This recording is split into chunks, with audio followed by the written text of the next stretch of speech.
बिस्मिल्लाहिर्रहमानिर्रहीम। अस्सलामुअलैकुम दोस्तों, प्रीवियस लेक्चर में हमने इनलार्जमेंट टॉपिक स्टार्ट किया था और उसी लेक्चर में हमने ये सीखा था कि हम किसी ऑब्जेक्ट का इनलार्जमेंट किस तरह कर सकते हैं, ठीक है। और साथ में हमने ये भी सीखा था कि हमारे पास centre of enlargement, scale factor, ये जो टॉपिक्स थे ये हमने उसी लेक्चर में पढ़े थे, ठीक है। इंशाल्लाह आज की इस लेक्चर में हम एक्सरसाइज 10.2 स्टार्ट करेंगे जो कि उसी लेक्चर से रिलेटेड है। तो अगर आप लोग उसी लेक्चर को देखना चाहते हैं तो उसका लिंक इस वीडियो की डिस्क्रिप्शन में आपको मिल जाएगा, आप उसको भी देख सकते हैं, ठीक है। तो यहाँ पर हमारे पास जो पहला क्वेश्चन है ये क्या है, enlarge the given figure by a scale factor of 2 about the centre of enlargement 1 - 1। तो यहाँ पर हमारे पास क्या है कि ये हमारे पास जो ये गिवन फिगर है इसको हमने इनलार्ज करना है, ठीक है। इसका स्केल फैक्टर क्या है, 2 है, और सेंटर ऑफ इनलार्जमेंट क्या है, 1 - 1, ठीक है। तो जिस तरह हमने उसी लेक्चर में कहा था कि हमारे पास जब किसी ऑब्जेक्ट का इनलार्जमेंट होता है तो इसके लिए जो है 2 पॉइंट ज़रूरी है। वो क्या है, इसमें पहला है सेंटर ऑफ इनलार्जमेंट की उसी ऑब्जेक्ट का सेंटर ऑफ इनलार्जमेंट क्या है, और दूसरा इसमें क्या था कि इसका स्केल फैक्टर क्या है। तो यहाँ पर हमारे पास सेंटर ऑफ इनलार्जमेंट भी गिवन है और इसके साथ स्केल फैक्टर भी गिवन है।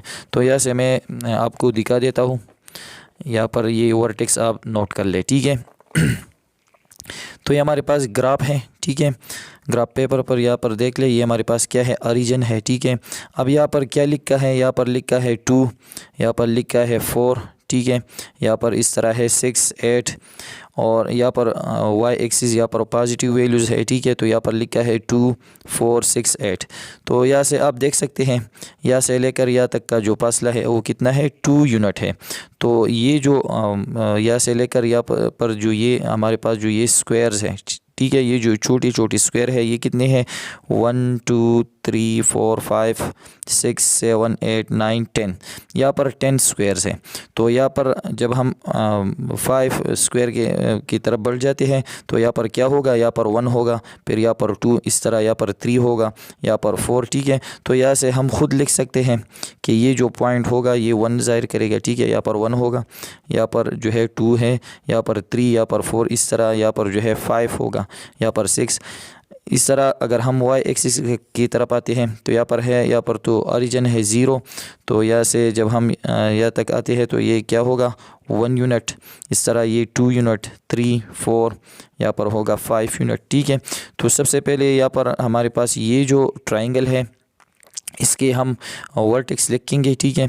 तो यहाँ पर ये जो वर्टेक्स है इस पॉइंट को हम नोट करेंगे कि इसमें एक्स कोऑर्डिनेट क्या है और वाई कोऑर्डिनेट इस पॉइंट का क्या है। तो यहाँ से आप देख सकते हैं एक्स कोऑर्डिनेट में एक्स की वैल्यू क्या है, 1, ठीक है। तो यहाँ पर हम इसके सामने लिखेंगे 1, कामा वाई कोऑर्डिनेट में वाई की वैल्यू क्या है, वो भी 1 है, ठीक है। अब ये जो पॉइंट है तो यहाँ से आप देख सकते हैं एक्स कोऑर्डिनेट की वैल्यू क्या है, वो हमारे पास है 3, और वाई एक्सिस में आप देख सकते हैं ये जो पॉइंट है ये 1 के सामने है, तो इसका वाई कोऑर्डिनेट क्या बन जाएगा, 1, 3, 1। ये पॉइंट क्या है, यहाँ पर हमारे पास एक्स की वैल्यू 3 है और वाई की वैल्यू भी क्या है, वो भी 3 है, ठीक है। अब ये जो ट्राइंगल है मैं इसको ग्राफ पेपर पर जो है ड्रा कर देता हूँ और वहाँ से आप लोगों को समझा देता हूँ कि इसका इनलार्जमेंट हम किस तरह करेंगे। अब हमारे पास बुक में ये जो ट्राइंगल जिस तरह बनाया गया है, ठीक है, तो मैंने सेम इसी तरह जो है यहाँ पर ग्राफ पेपर पर बनाया है, ठीक है। इसमें कोई किस्म की तब्दीली नहीं की गई है। यहाँ से आप देख सकते हैं बुक में ये जिस तरह है तो मैंने सेम इसी तरह ग्राफ पेपर पर ये ट्राइंगल बनाया है, ठीक है। यहाँ से हमने ये जो वर्टेक्स है ये डिनोट किए हैं कि ये जो वर्टेक्स है इसकी कोऑर्डिनेट क्या है, 1 1। यहाँ पर वर्टेक्स जो है इसकी कोऑर्डिनेट 3 1 है, और इसमें ये जो वर्टेक्स है इसकी कोऑर्डिनेट क्या है, 3 2। तो यहाँ पर मैंने इस तरह लिखा है, ठीक है। 1 1 इसको हमने ए से डिनोट किया है, इस वर्टेक्स को हमने बी से डिनोट किया है, ठीक है। कोऑर्डिनेट क्या है, 3 1 है, और यहाँ पर क्या है, सी वर्टेक्स, इसकी कोऑर्डिनेट 3 3 है, ठीक है। तो यहाँ पर हमारे पास बुक में जो है क्वेश्चन में ये है कि इसका स्केल फैक्टर क्या है, 2, और सेंटर ऑफ इनलार्जमेंट क्या है, 1 - 1, ठीक है। तो यहाँ पर हम इसका सोल्यूशन स्टार्ट करेंगे। तो साथ में यहाँ पर मैं इसका सोल्यूशन लिख देता हूँ। सोल्यूशन यहाँ पर स्टार्ट कर लेते हैं, ठीक है। तो सबसे पहले हम लिखेंगे कि इसका सेंटर ऑफ इनलार्जमेंट क्या है, ठीक है। तो जिस तरह हमने कहा था कि सेंटर ऑफ इनलार्जमेंट को हम सी से डिनोट करते हैं, तो सेंटर ऑफ इनलार्जमेंट है हमारे पास 1 - 1 और इसके साथ क्या है, स्केल फैक्टर। स्केल फैक्टर को हम एस एफ से डिनोट करते हैं, ठीक है। स्केल फैक्टर क्या है, 2 है। तो हमने प्रीवियस लेक्चर में कहा था कि सेंटर ऑफ इनलार्जमेंट का मतलब ये है कि ये जो ऑब्जेक्ट है ये किस सेंटर से इनलार्ज हो रहा है, ठीक है। जिस तरह हमारे पास सेंटर ऑफ रोटेशन था, तो इस तरह हमारे पास सेंटर ऑफ इनलार्जमेंट है कि इसका सेंटर क्या है, ये किस सेंटर से इनलार्ज हो रहा है, ठीक है। और इसके बाद था हमारे पास स्केल फैक्टर। तो स्केल फैक्टर का क्या मतलब था, इसका मतलब ये था कि इसका जो इनलार्ज शेप अब बनेगा, ठीक है, तो वो इसी गिवन शेप का कितना गुना होगा, ठीक है। तो यहाँ पर है स्केल फैक्टर 2। तो इसका मतलब ये है कि इसका जो इनलार्ज शेप बनेगा, जो इमेज होगा, वो इसी फिगर का दुगना होगा, मतलब 2 टाइम वो होगा, ठीक है। तो यहाँ पर सबसे पहले हमने कहा था उसी लेक्चर में कि हमारे पास जो सेंटर ऑफ इनलार्जमेंट है, तो यहाँ पर हम ग्राफ में देखेंगे कि इसकी जो कोऑर्डिनेट है वो कहाँ पर है, ठीक है। तो यहाँ पर हमारे पास क्या है, 1 - 1, मतलब ये है कि एक्स एक्सिस में एक्स की वैल्यू 1 है और वाई एक्सिस में वाई की वैल्यू क्या है, -1। तो यहाँ पर हम देख सकते हैं एक्स एक्सिस में ये 1 है, वाई एक्सिस में ये क्या है, -1। तो यहाँ पर हम एक ये जो पॉइंट होगा, ठीक है। तो यहाँ पर हम देख सकते हैं कि एक्स एक्सिस में 1 के सामने है और वाई एक्सिस में -1 के सामने। तो ये हमारे पास क्या है, सेंटर ऑफ इनलार्जमेंट, जिसको हम सी से डिनोट करते हैं, ठीक है। कोऑर्डिनेट इसके क्या है, 1 - 1, ठीक है। अब हमने कहा था कि इसके बाद हम क्या करेंगे, यहाँ पर हमारे पास जो 3 पॉइंट्स है, यहाँ पर इस फिगर में 3 वर्टेक्स है, ठीक है। तो हम तमाम वर्टेक्स का सी से डिस्टेंस फाइंड आउट करेंगे। तो सबसे पहले हम ए वर्टेक्स का सी से डिस्टेंस फाइंड आउट करेंगे, ठीक है। तो सबसे पहले हम लिखेंगे, यहाँ पर हम ये भी लिखेंगे कि लेट हमारे पास ये जो वर्टेक्स है इसको हमने डिनोट किए हैं, ठीक है। हमारे पास क्या है, ए वर्टेक्स है जिसकी कोऑर्डिनेट क्या है, 1 1। बी वर्टेक्स क्या है, इसकी कोऑर्डिनेट है 3 1। और इसके साथ जो सी वर्टेक्स है, ठीक है, इसकी कोऑर्डिनेट क्या है, 3 3। और वर्टिसेस ऑफ गिवन फिगर, ये हमारे पास जो गिवन फिगर है जो कि ट्रायंगल है, ये इसके वर्टिसेस है, ठीक है, ए बी और सी, ठीक है। अब यहाँ पर हमने इन ही वर्टेक्स का जो डिस्टेंस है सेंटर ऑफ इनलार्जमेंट से वो हमने फाइंड आउट करना है, ठीक है। तो सबसे पहले यहाँ पर इस तरह हम लिखेंगे कि distance of C from vertex A, मतलब ये है कि सी से जो है वर्टेक्स ए का कितना फ़ासला है, कि ये फ़ासला कितना है, ठीक है। तो सिंपली हमने कहा था कि इसको हम किस तरह फाइंड आउट करेंगे। यहाँ पर हमारे पास जो एक्स की वैल्यू है, तो एक्स से हम एक्स वाले माइनस करेंगे, ठीक है। यहाँ पर एक्स वैल्यू क्या है, 1। यहाँ पर एक्स वैल्यू क्या है, b1 है। तो x से x की वैल्यू माइनस करेंगे, ठीक है। और y कोऑर्डिनेट से y कोऑर्डिनेट की वैल्यू माइनस करेंगे, तो ये हमारे पास क्या होगा, c और a के दरमियान फासला होगा, ठीक है। तो यहाँ पर हम देख सकते हैं यहाँ पर x वैल्यू क्या है, 1 माइनस यहाँ पर x की वैल्यू क्या है, वो b1 है, 1 - 1 कामा, ठीक है। और y कोऑर्डिनेट, यहाँ पर y कोऑर्डिनेट क्या है, 1 माइनस यहाँ पर क्या है, -1 है, ठीक है। तो 1 माइनस ये लग गया और ये फिर क्या है, -1। तो यहाँ पर हम इस तरह लिखेंगे -1, ठीक है। अब इसको हम कैलकुलेट करेंगे, तो क्या आता है, 1 - 1 0, और यहाँ पर माइनस माइनस प्लस आता है, तो ये इस तरह होगा 1 + 1, ठीक है। 1 - 1 क्या आता है, प्लस, तो 1 + 1 जो कि क्या आता है, 2। तो इसका मतलब ये है कि ये फासला कितना है, यहाँ पर हमने इसका डिस्टेंस फाइंड आउट की, वो कितना है, एक्स की वैल्यू 0 है और वाई की वैल्यू क्या है, वो हमारे पास 2 है, ठीक है। अब हमारे पास जो स्केल फैक्टर है वो कितना है, वो 2 है। तो ये जो फासला आ गया इसके साथ हम 2 मल्टीप्लाई करेंगे, तो ये जो इन लार्ज शेप में ये जो वर्टेक्स बनेगा, ठीक है, फिर ये जो 0 2 है इसके साथ हम 2 मल्टीप्लाई करेंगे तो हमारे पास जो ये वर्टेक्स है पॉइंट वर्टेक्स ए, ठीक है। तो इसका जो इनलार्ज शेप बनेगा, मतलब इसका जो करस्पॉन्डिंग वर्टेक्स बनेगा तो वो इसका डबल हो जाएगा, ठीक है। तो सिंपली हम लिखेंगे कि एज स्केल फैक्टर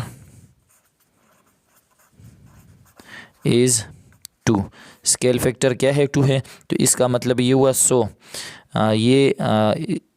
इसका जो करस्पॉन्डिंग वर्टेक्स होगा ए का वो क्या होगा, वो ए डैश होगा। ए डैश इसकी कोऑर्डिनेट क्या होंगे, तो सिंपली हम ये जो डिस्टेंस हमारे पास आ गया है इसके साथ हम 2 मल्टीप्लाई करेंगे तो 2 0 0 और 2 2 4 आता है, ठीक है। इस तरह अब हम बी का करस्पॉन्डिंग वर्टेक्स फाइंड आउट करेंगे बी डैश और सी का बी फाइंड आउट करेंगे सी डैश।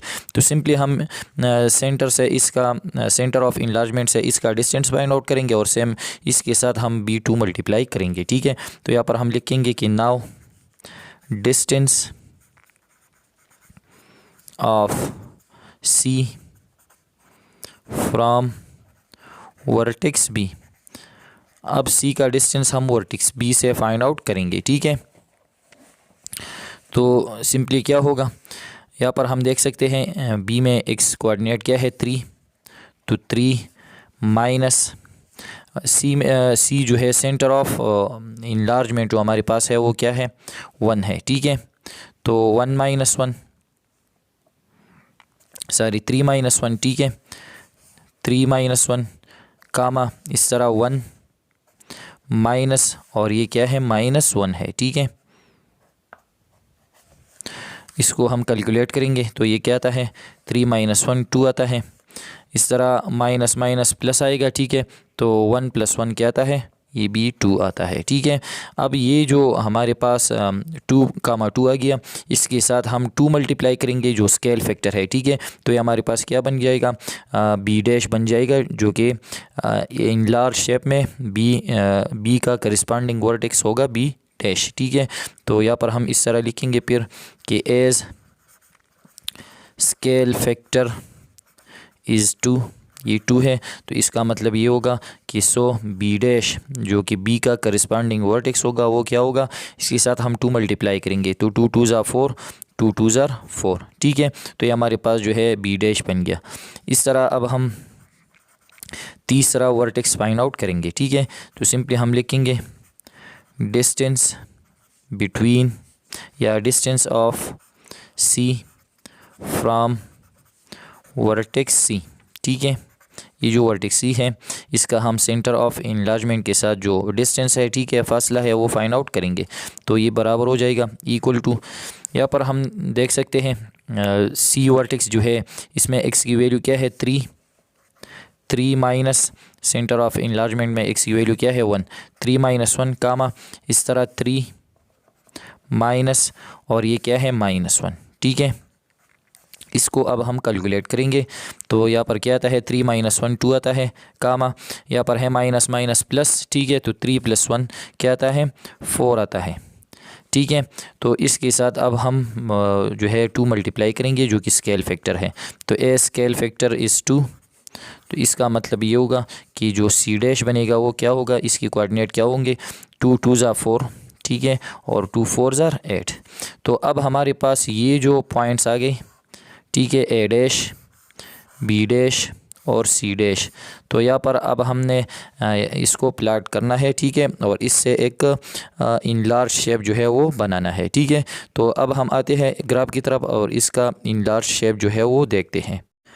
अब हम यहाँ पर हमारे पास जो ये ए डैश है, ए डैश पॉइंट, ठीक है, जो कि कोऑर्डिनेट इसकी है 0 4। इस तरह ये जो बी डैश है कोऑर्डिनेट है 4 4 और सी डैश जिसकी कोऑर्डिनेट क्या है 4 8। इससे अब हम एक इनलार्ज फिगर जो है एक इनलार्ज ट्रायंगल बनाएंगे, ठीक है। तो मैं जो बात कह रहा हूँ आप लोगों ने अच्छी तरीके से समझ लेना है, ठीक है। हमारे पास ये क्या है ए डैश कोऑर्डिनेट है 0 4। तो अगर ग्राफ में देखा जाए तो ये जो पॉइंट है ये हमारे पास क्या है, ये हमारे पास ओरिजिन है, यहाँ पर है 0 0। और अगर हम यहाँ से 0 4 की बात कर लेते हैं तो ये हमारे पास क्या है, ये जो पॉइंट होगा ये 0 4 होगा, ठीक है। यहाँ पर ये जो पॉइंट होगा ये 4 वाला, तो ये हमारे पास क्या होगा 0 4 पॉइंट होगा। लेकिन यहाँ से हम ये काउंटिंग नहीं देखेंगे, क्यों, क्योंकि यहाँ पर हमारे पास क्या है कि जो इनलार्ज शेप बनता है, यहाँ पर ये गिवन है तो उसका सेंटर ऑफ इनलार्जमेंट क्या है, वो उसका ओरिजिन क्या है, मतलब सेंटर वो क्या है, वो 1-1 है। तो हम यहाँ से ये पॉइंट देखेंगे 0 और 4। तो ये हमारे पास जो है ये सेंटर ऑफ इनलार्जमेंट, यहाँ से हम 0 और 4 देखेंगे, यहाँ से नहीं, क्योंकि हमारे पास जो सेंटर ऑफ इनलार्जमेंट है वो ये पॉइंट है। तो यहाँ पर क्या है, सेंटर ऑफ इनलार्जमेंट से जो हमारे पास जो x की वैल्यू है वो क्या है, वो 0 है और y की वैल्यू क्या है 4। तो अब हम यहाँ पर खड़े हैं, ठीक है, इस तरह मान ले कि अब हम यहाँ पर खड़े हैं। तो x की वैल्यू क्या है 0।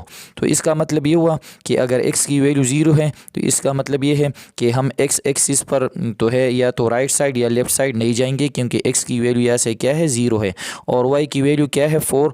तो हम जो है ये देख सकते हैं कि हमारे पास ग्राफ में ये जो ऊपर वाला हिस्सा होता है, ठीक है, वाई एक्सिस में ये क्या है, ये पॉजिटिव है और ये क्या है, ये नेगेटिव है। तो यहाँ पर क्या है 4, तो इसका मतलब ये है कि हम वाई एक्सिस पर 4 यूनिट ऊपर जाएंगे, ठीक है। तो 0 4 का मतलब ये है कि ये हमारे पास ये सेंटर है, इसमें x की वैल्यू 0 है, तो मतलब ये है कि हम x एक्सिस पर कोई भी डिस्टेंस कवर नहीं करेंगे और y की वैल्यू क्या है 4। तो इसका मतलब ये है कि सेंटर से हम 4 यूनिट जो है वो ऊपर जाएंगे। तो ये हमारे पास ये फासला है, ठीक है, ये 1 यूनिट है, ठीक है। यहाँ पर आप देख सकते हैं कितना है 1 यूनिट, तो ये 1 बन गया।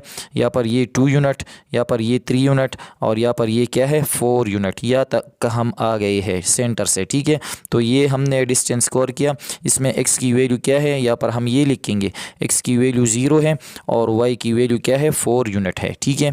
तो ये हमारे पास क्या बन जाएगा, ये पॉइंट, इसको हम a डैश से डिनोट करेंगे, ठीक है। अब यहाँ पर क्या है बी डैश जो है वो हमारे पास है 4 4, मतलब ये है कि सेंटर से जो है x की वैल्यू भी 4 है और y की वैल्यू भी क्या है वो 4 है। तो ये हमारे पास सेंटर है, x की वैल्यू क्या है 4, पॉजिटिव 4 है। तो इसका मतलब ये हुआ कि हम राइट साइड जाएंगे, ठीक है, कितना 4 यूनिट हम जाएंगे, ठीक है। यहाँ पर क्या है x की वैल्यू 4 है सेंटर से, तो हम 4 यूनिट जो है राइट साइड जाएंगे। तो 1 2 3 4 ये पॉइंट आता है, ठीक है। इस तरह हम डॉट कर लेंगे कि हमारे पास क्या है 4 यूनिट का डिस्टेंस है, यहाँ तक हम आ गए, ठीक है।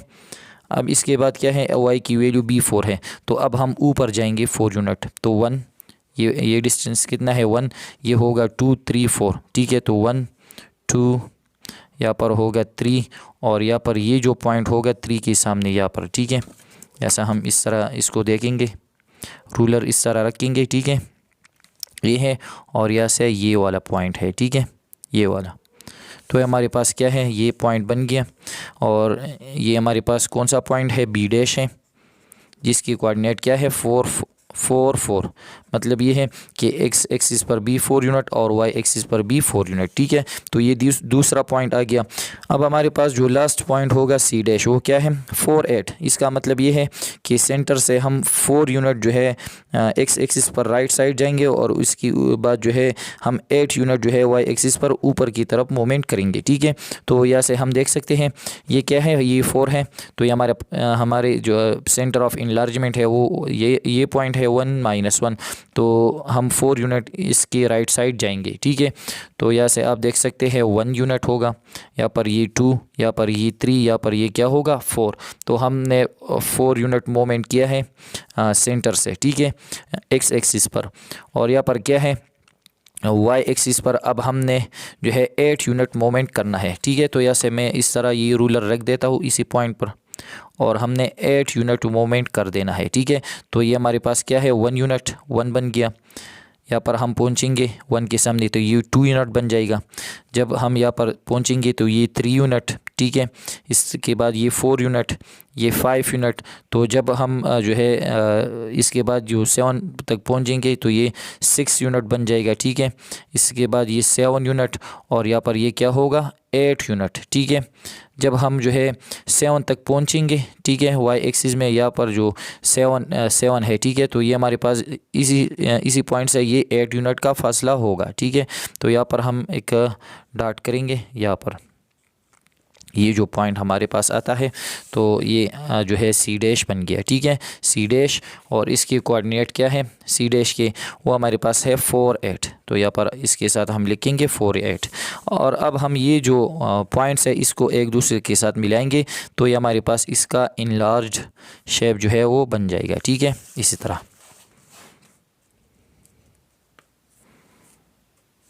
मैं इस तरह मिलाता हूँ इसको। ठीक है, तो ये हमारे पास क्या है, इसका इनलार्ज शेप है। ठीक है, तो यहाँ से आप देख सकते हैं ए बी जो कि इसका करिस्पॉन्डिंग साइड क्या है, इसमें ए डैश बी डैश है। तो यहाँ से हम देख सकते हैं ये फासला कितना है 1 2। ठीक है, इसका जो लेंथ है मैं एक साइड का दिखा देता हूँ ए बी का, वो कितना है 1। ठीक है, और ये क्या है 2 यूनिट का है।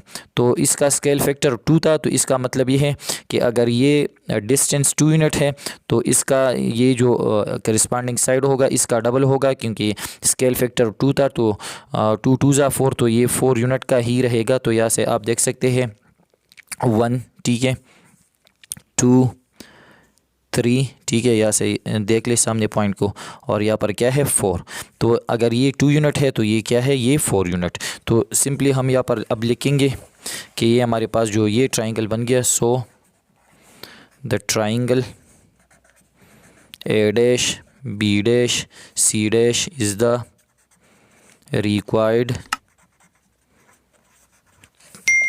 enlarged shaped enlarge shape.